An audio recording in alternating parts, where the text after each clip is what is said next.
Bien, sujet sérieux aussi, celui-ci. Et pour éviter de prendre trop de temps, puisqu'on est donc pris par le temps, je vais me concentrer quasi exclusivement sur les propositions qu'il me semble important de faire dans la matière, sans reprendre l'analyse sur ce phénomène, qui est un phénomène séculaire, qui continuera, qui doit être certainement régulé, mais qui n'est pas à la hauteur des hystéries et des peurs qui sont véhiculées par un certain nombre de partis en France et en Europe vis-à-vis de la migration.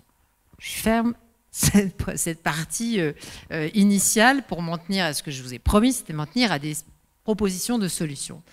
Il me semble, de mon point de vue, que sur la question de l'asile, le corpus de lois européennes, puisque l'asile est un système européen, qu'on doit en revenir à l'initiale du régime européen de l'asile. C'est-à-dire que l'on revienne avec une politique réellement commune, partagée, qui fasse par exemple qu'on ait des systèmes similaires dans toute l'Union européenne dès lors qu'il s'agit d'accueillir des personnes qui cherchent une protection internationale. On en est loin. Et le principal des écueils est que nous avons un système qui s'appelle le règlement de Dublin, qui dit de façon très simple que quand on franchit une frontière extérieure de l'Union, c'est le pays là où on entre en premier qui fait toute la procédure d'accueil des personnes qui demandent une protection internationale. Évidemment, parce que la géographie est ainsi faite, les frontières extérieures restent des frontières extérieures. C'est donc les pays qui sont aux frontières extérieures qui sont sujets à une pression forte, beaucoup plus forte que celle des pays qui sont à l'intérieur. Donc il faut réformer le système de Dublin. Nous avons eu la possibilité de le faire au Parlement européen, avec une majorité assez compliquée à mettre au point, mais à laquelle nous sommes parvenus, pour substituer à ce système de pays de première entrée un autre système beaucoup plus solidaire, beaucoup plus partagé et qui repose aussi sur le choix, une possibilité de choix des personnes. Donc, réformer le système de Dublin. Troisièmement, avoir un OFPRA européen, c'est-à-dire avoir une agence de l'asile qui traite de la même manière et qui permet justement de se répartir de façon correcte la charge ou la responsabilité des questions d'asile. Quatrièmement, avoir un système de migration régulière. Je suis persuadée que plus nous fermons les voies légales de migration, et vous n'avez pas en face de vous quelqu'un qui préconise l'ouverture des frontières à outrance. Je ne suis pas une no-border, j'en suis désolée pour ceux qui le sont, mais ce n'est pas mon cas. Je pense qu'il faut réguler un certain nombre de choses, qu'il faut réguler les passages, mais tant qu'il n'y aura pas de voie régulière, de voies légales de migration, il y aura des voies irrégulières, c'est-à-dire des voies qui sont soumises aux passeurs, avec des gens qui se font de l'argent sur la misère humaine. Donc il faut savoir ce qu'on veut, soit des morts, soit des voies légales. Et la dernière chose sur laquelle, deux dernières choses sur lesquelles j'insiste, sur les questions d'intégration. Je pense que l'intégration en Europe des personnes qui nous rejoignent n'est pas à la hauteur des attentes. Et dernière chose, nous avons à prendre en compte par anticipation, je le redis, je pense que j'en ai déjà parlé, pardon si je me répète, nous devons prendre en compte la question des futurs réfugiés climatiques qui, quoi qu'on en pense, seront dans l'obligation de chercher un refuge. Pour l'instant, aucune réglementation ne leur est appliquée, puisqu'il n'y a pas d'agent persécuteur quand on parle de climat. Il faut donc que l'Europe, et plus généralement la communauté internationale, s'intéresse d'urgence à la question des réfugiés climatiques. Voilà quelques propositions posées sur la table. Merci beaucoup. À qui je le donne? Vous prenez 2 fois votre temps. Ouais. C'est comme si on avait le débat, mais c'est pas grave. Ouais. Madame Bergère. Pardon.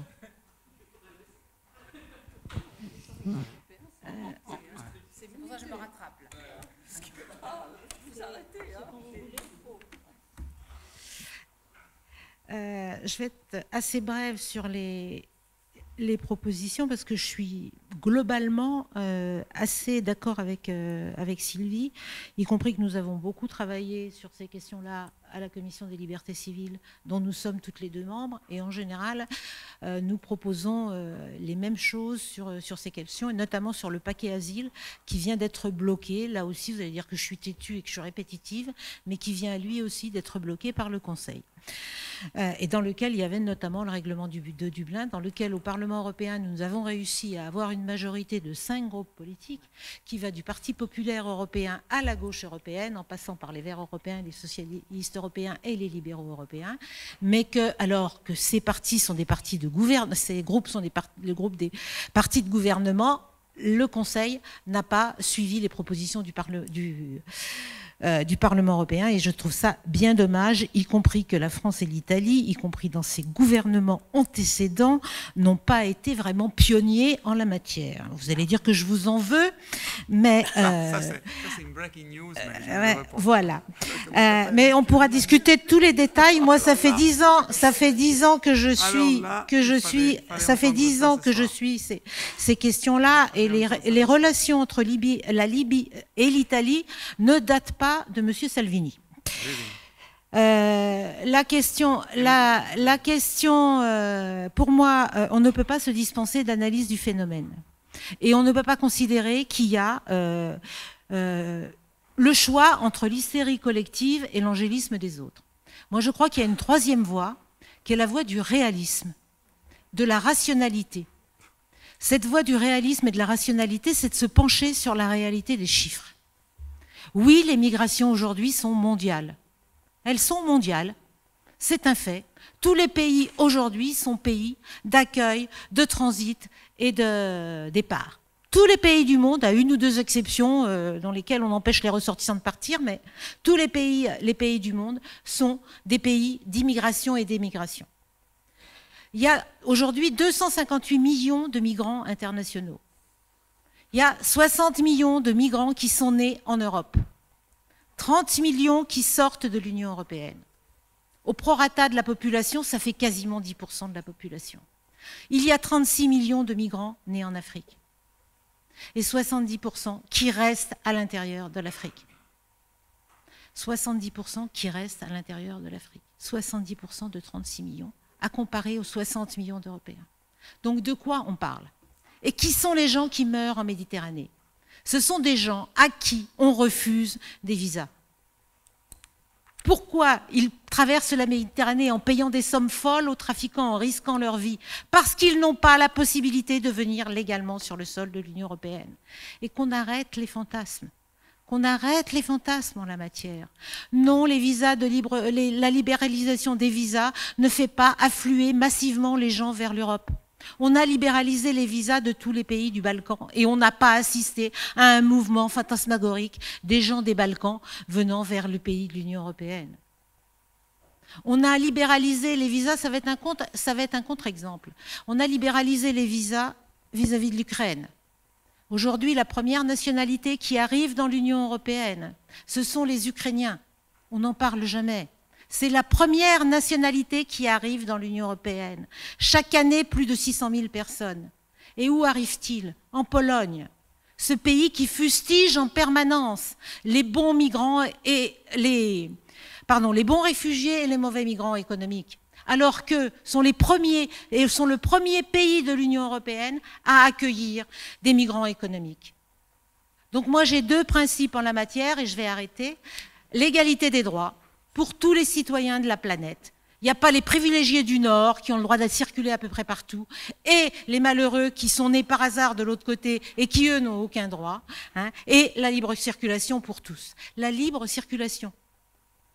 Je ne parle pas de la liberté d'installation, la libre circulation. Qu'on laisse les gens aller et venir. Et on verra que la pression diminuera très largement. Et vous voyez, le problème en laissant un peu plus de temps, c'est qu'après, il y a une espèce de surenchère que je ne contrôle plus rien du tout.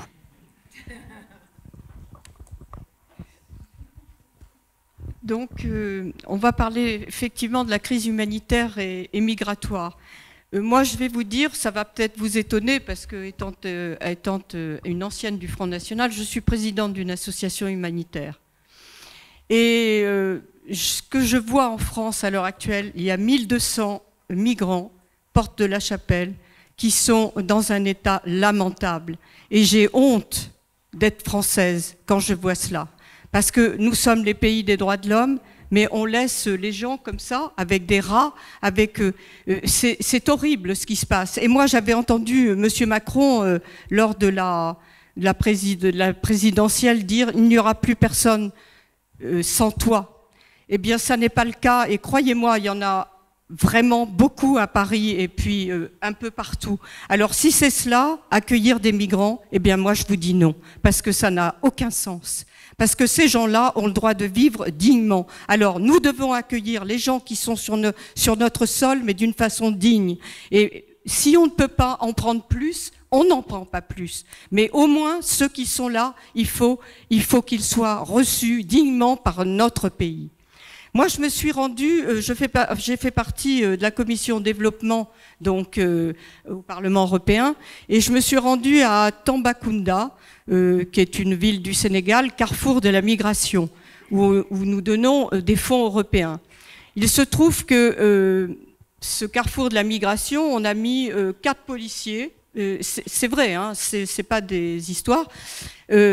On a mis 4 policiers qui sont là la journée pour voir s'il y a des migrants qui passent, mais simplement la nuit, il n'y a personne. Donc vous devez bien vous douter que tous les passeurs passent la nuit. Alors ce carrefour de la migration, ils montent par le Mali et ensuite ils vont vers l'Europe. Mais moi j'ai constaté que ces milliards d'aides au développement sont utilisés, il faut bien le dire, n'importe comment. Parce que je n'ai pas vu vraiment... J'ai pourtant rencontré des jeunes migrants revenus chez eux, parce qu'il y a des gens qui reviennent aussi, qui partent et qui reviennent par exemple de Libye, entre autres des jeunes femmes qui ont été des esclaves sexuels, des esclaves tout court, au niveau des jeunes hommes, et ils reviennent dans leur pays. Et ce qu'ils veulent, eux, c'est qu'on ait des fonds, mais pour qu'on leur donne quelque chose, qu'il y ait des entreprises qui s'installent. En fait, ce qu'il faut faire, c'est un plan Marshall pour l'Afrique. Je vois des gens qui rient. Moi, je trouve pas ça drôle, vous voyez. J'ai plutôt même honte qu'il puisse y avoir comme ça des choses dans des pays. Effectivement, des gens malheureux. Nous, on a de la chance. Mais peut-être qu'on n'aura pas cette chance tout le temps. Sachez-le bien. Et donc, je crois qu'il faut bien réfléchir à ce que nous faisons. En tout cas, pour la période 2014-2020, l'Union européenne consacre environ 30 milliards d'euros pour l'Afrique subsaharienne. Et je précise quand même que c'est l'argent des Français, puisque nous sommes contributeurs nets à hauteur de 10 milliards annuels. En tout cas, il faut que ces gens puissent rester aussi chez eux parce qu'ils veulent être chez eux. Et c'est la raison pour laquelle c'est nous qui devons faire ce qu'il faut pour qu'ils puissent vivre correctement.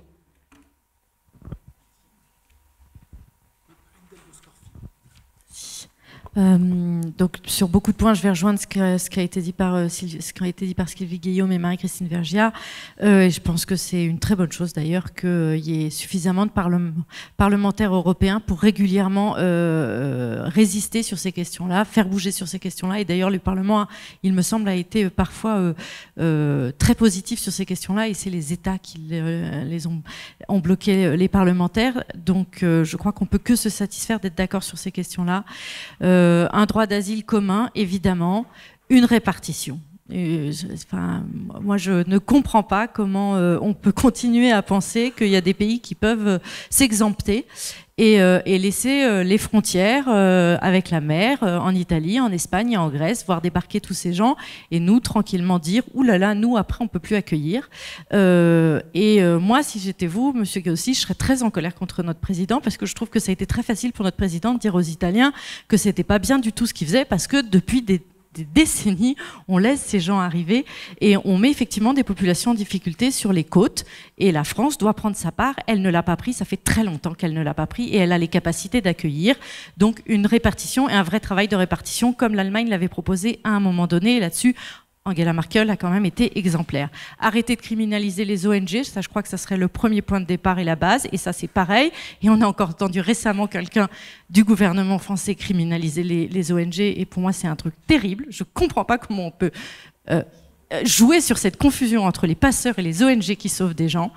Et évidemment aussi arrêter les accords avec la Turquie et la Libye, qui sont des pays qui ne sont pas démocratiques, où il n'y a pas des droits de l'homme, et on les laisse gérer la question de l'arrivée de ces gens. Maintenant, là-dessus, donc sur tout le reste, voilà, je pense que si on rentrait dans le détail, on serait vraiment tous d'accord à gauche. Et j'espère qu'on est aussi d'accord sur une question, c'est que évidemment, ça commence aussi par arrêter de piller les ressources de ces pays-là. C'est le point fondamental de la question et c'est un vrai problème écolo depuis très longtemps. Et puis il faut arrêter les accords commerciaux particulièrement injustes. On cite souvent le TAFTA, on cite souvent le CETA, mais il y a des accords commerciaux avec l'Afrique et les Caraïbes qui sont terrifiants et qui sont des accords commerciaux qui font qu'on leur donne notre nourriture, on leur donne voilà, et on est en train de tuer leur propre agriculture, on est en train de tuer leurs propres ressources. Donc la question écologiste, elle est prégnante dans la question du règlement de la question migratoire. Et pour finir, je voudrais juste dire que je pense que beaucoup plus qu'une crise migratoire, nous avons une crise de l'accueil. Et l'accueil est possible. D'abord parce que les nombres ne sont pas si importants et parce qu'il y a des gens qui sont capables de le faire.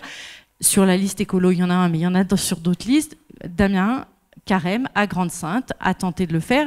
D'autres le font ailleurs. Il y a aujourd'hui, partout en Europe, des collectivités au niveau local qui sont en train de tenter de faire des choses. Et d'ailleurs, je pense que la solution se jouera vraiment entre collectivités locales et Europe, beaucoup plus que par les États-nations qui, sur cette question-là, sont aujourd'hui terriblement déficients.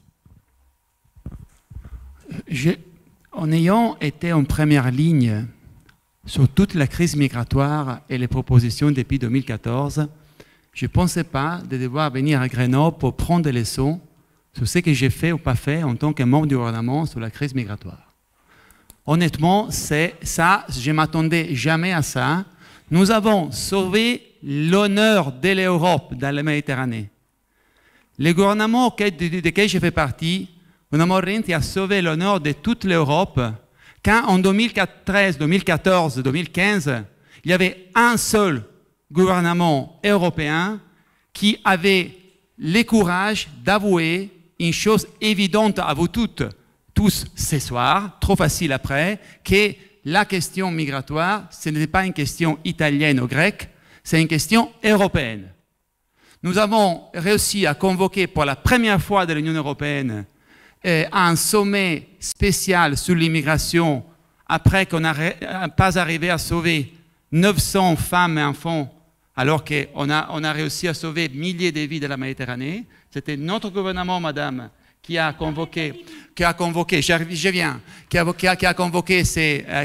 ce sommet. Et depuis, on a fait des pas en avant. Oui, trop peu, trop tard.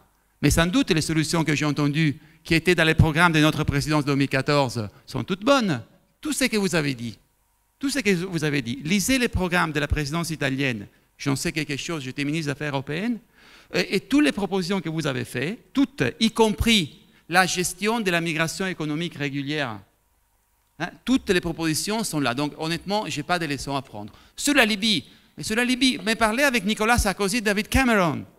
Je dois venir en France pour dire que l'erreur fondamentale que la présidence Sarkozy et Cameron ont fait en provoquant un désastre total géopolitique en Libye sans avoir un plan alternatif. Et je dois venir en France alors que de la gauche, de l'extrême gauche à la droite en Italie, tout le monde avait expliqué à nos partenaires français et britanniques qu'il fallait construire une alternative gérable au lieu de faire une intervention militaire sans aucun plan. Non, ça change rien. Donc, on a perdu 5 ans. Madame Merkel, remarquable, madame, oui, sans doute, quand elle a reçu 1 million de Syriens en Allemagne. À savoir, quand l'Allemagne a été confrontée avec les mêmes problèmes auxquels nous, les Italiens, ont été confrontés dans les années précédentes, elle a compris que finalement, l'immigration, ce n'est pas une question italienne, mais c'est une question européenne. Donc, honnêtement, on a perdu du temps. Maintenant, on doit mettre en œuvre ces questions parce que c'est seulement au niveau européen, minimum, qu'on peut reprendre contrôle sur des questions qui échappent à tout État national. Je n'ai pas beaucoup de choses à reprocher à Emmanuel Macron, comme lui, Muscat, Sanchez, Antonio Costa, à savoir Portugal, France, Grèce, Malte, j'ajoute le Luxembourg et j'ajoute l'Allemagne cet été, sont les seuls pays qui acceptent finalement de faire de la répartition sur les réfugiés dans la Méditerranée.